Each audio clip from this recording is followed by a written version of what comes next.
Okay, we think we live in a very electronic world, but again, here's some more examples of multiple gearing mechanisms. Here, square cut spurs versus a helical cut versus how we transfer power through the set of gears, or we turn it at a 90.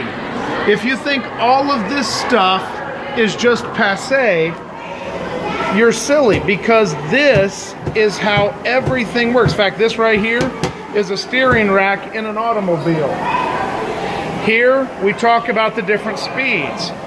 So in this particular case, let's talk about angular and linear velocity.